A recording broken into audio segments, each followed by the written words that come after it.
Kes olukord sportlaidi edeleda. Kantselikas ja arutamisel võtavad paks sellega.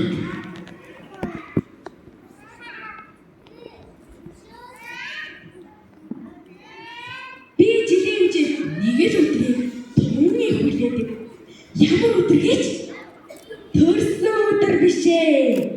Шинжээж биш. За яах вэ? Удахгүй хийж ив. Би газар дээр ганц ичтэй. Эгч маань 15-тай, харин би 12 настай. Миний эгч их хөөрхөн бас онцордог. Би үргэлжид эгчгээ байх юмсан гэж хүсдэгч. Ихэнхдээ чаддгүй мөө. Тэнгэр ангийнхаа үүдтэй хөл бөмбөг тавтаж эсвэл компьютер тоглоомын газар ажлаа хийхдээ сууж байдаг болохоор яач ч чадсан байх үү?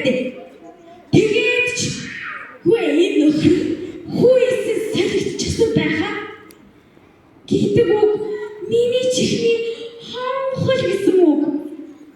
Гэхдээ би охин хүүхэд болохоор дотроо янз бүрийн зүйл бодолгүй яах вэ? Нэгдүгээр ангид орсон жил нэг ширээний найз тусгай маань намайг чишаа церемонтой гэдэг зүйтэй шоосныг би мартдаггүй юм. Тэгэхэд би бүр годчоод арай гэж мартаж байхад нэг өдөр ихчийн ангийн багш манай ангийн багштай уулзахаар орж ирдэг юм байна.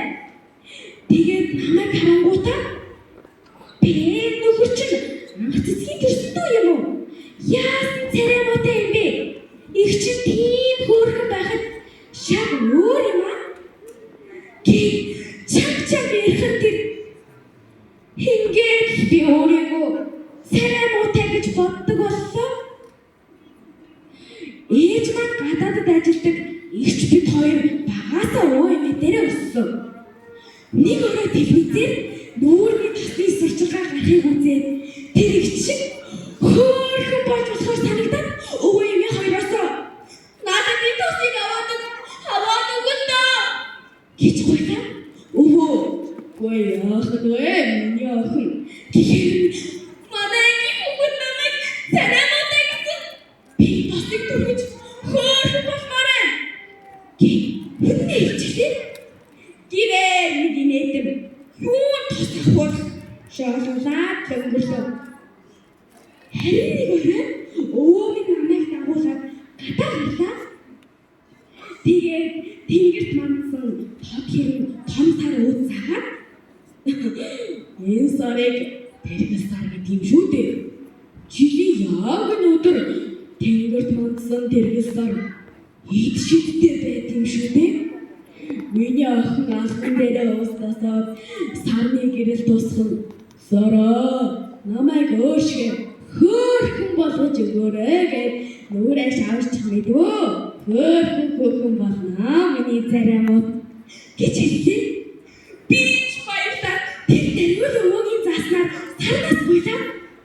Тэр өдөш бол хаврын ихэнх сарын шинийн 15 байсан юм. 3 жил өнгөрчээ. Би шинийн 15-г тэссэн ядан хүлээдэг хэмээрээ өөрийгөө церемонтой гэж бодгоолсон. Учир нь хүмүүс намайг улмал хөөрхөн болоод байна гэдэг болсон.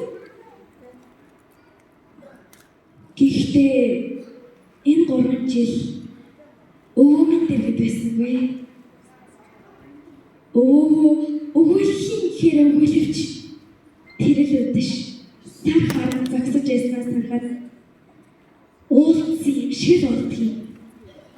Тийм болохоор дараа хаврын шинийн 15